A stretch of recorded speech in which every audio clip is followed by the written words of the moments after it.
the principle of consistency. The principle of consistency. The Prophet ﷺ says in famous hadith, أَحَبُّ الْأَعْمَالِ إِلَى اللَّهِ أَدْوَمُهَا وَإِنْ قَلَّ. The most beloved deeds to Allah are consistent even if they are small. One day, Alqama radiallahu anhu, he asks Aisha radiallahu anha, the Prophet's wife, he says, Ya al-Mu'mineen, O mother of the believers, كيف كان عمل رسول الله صلى الله عليه وسلم? What was the Prophet's deeds like? His actions, what did they look like? Did he have some days for some special things, some other days for other special things? She said, no. She says this famous word, كان عمله ديمة. His actions were consistent. He would do something, he'd do it every day of his life. And this is where the concept of the wird comes in. You might have heard this word, the wird. Wird in Arabic refers to a portion of the Quran or a portion of dhikr that you never leave every day. What does consistency mean? There's a really good, we'll come to that in a moment. How do you build a habit? What does consistency mean? It means this action, this habit is so important in my life. If I miss it, I will compensate for it. I will make it up later. So if the Prophet ﷺ would miss his sunnah, his 12 sunnah, and the 12 sunnahs he would pray every day, or 14 depending on which narration you take, he would make them up later. If he missed the night prayer, he would make it up in the daytime. Because these are his habits. These are the pillars of his day. They never change. They never move. They never sway. This is consistency. When you do something consistently, you start to realize on a daily basis, you won't see the effect. But there's a compound effect. Say every mountain starts with a pebble. One pebble, another, before you realize it's a mountain. The Prophet ﷺ, this is how his worship would be. Small, but consistent.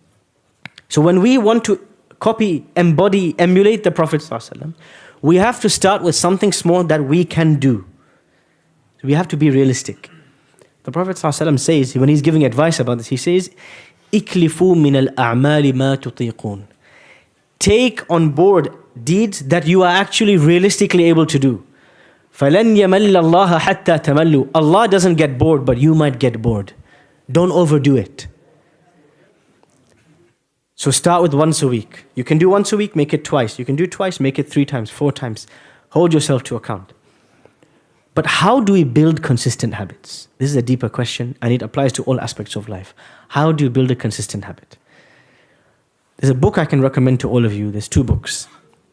One is a book called Atomic Habits by James Clear. I'm not saying Shaykhul Islam James Clear. You say, Ustad, Hisham takes from the kuffar. Yes, I take from the kuffar. The Prophet ﷺ said, Al-hikmatu dalatul mu'min. Wisdom is the lost property of the believer. Anna wajadaha fahuwa ahaqqu biha. Wherever he finds it, he is more deserving of it. If I find wisdom, useful, beneficial knowledge from a non-Muslim, I will take it. And so sometimes we have to accept and benefit from other sources. James Clear, he writes a brilliant book very recently called Atomic Habits. So all on this idea, how do I develop a habit? How do I make something from a deed once in a while? We've all tried it. Ramadan, everybody has the habit of Quran. After Ramadan, it's gone. It evaporates. The most effective way to build a habit is to create a sense of accountability. I'll give you a simple example. Everyone says, I want to memorize the Quran. I say, great. Pay a teacher, not a friend, pay somebody an amount every week. And let it be someone who you are scared of. You don't want to disappoint them. You respect.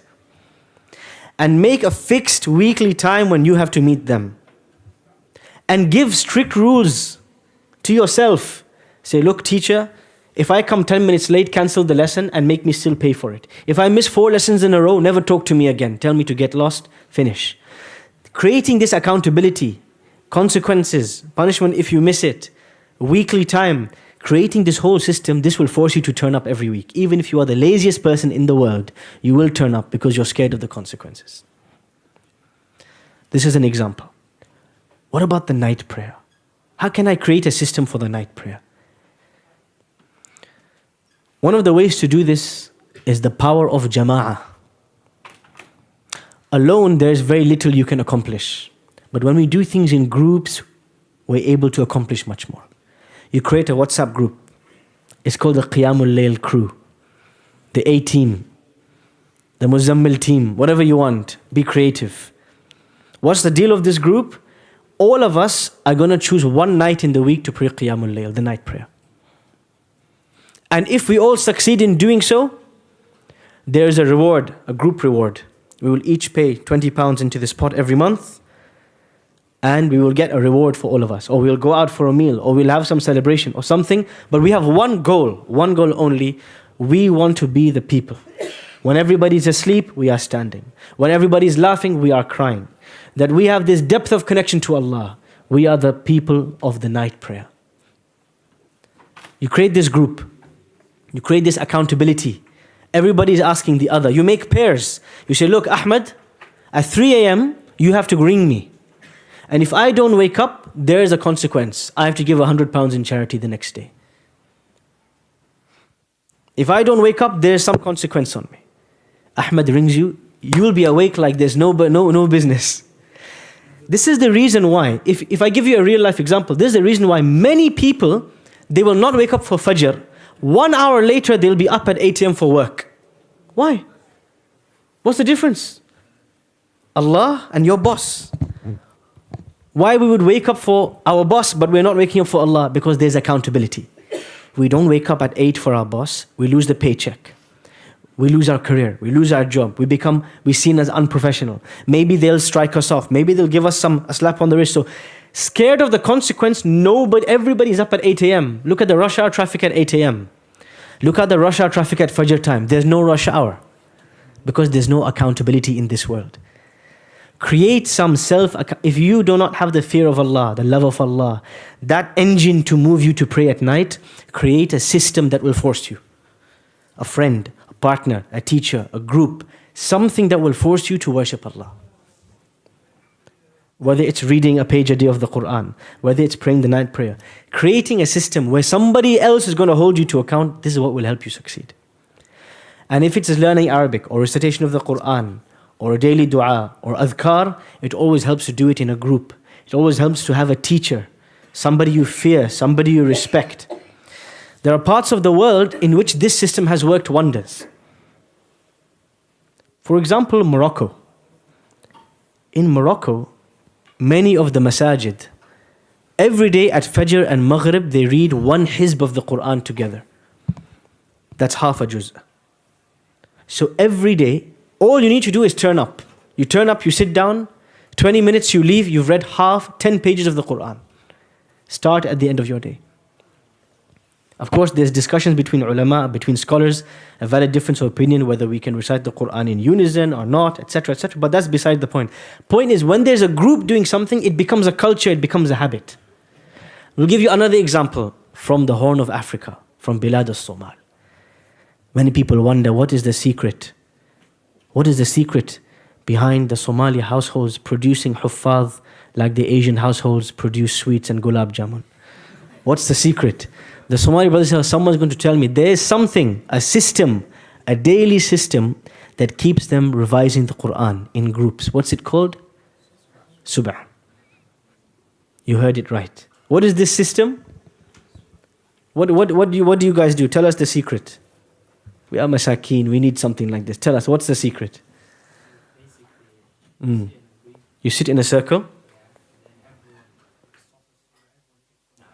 Everyone recites one ayah. Okay, perfect. So everybody recites one ayah every day. And this culture exists in many, many households from a young age. Imagine you're a 3-year-old and you wake up every morning and all of your older siblings are sitting around your parents reciting one ayah each, until the whole family recited 10 pages of the Quran. Imagine this was your lifestyle, this was your culture. Your family will grow up loving the Quran, having that system of accountability with the Quran. When everybody sat in a circle, it's easy to join in. But if you need to, on your own, with all your distractions, do it by yourself, you'll probably forget. So it's really important. So these systems are there embedded in many cultures, many Muslim countries. And we need to revive these and embed them in our lives. a circle of dhikr, a circle of qiyamul layl, a WhatsApp group for revision of the Quran. A daily time we come together, we sit and we complete this thing that we want to make a daily habit. James Clear wrote his book like 2 years ago, but the Moroccans and the Somalis were doing atomic habits from 700 years. Let's not mince our words. These guys are late to the party. We've been developing habits since before their grandparents were born. So it's important to revive this system, how to develop a habit.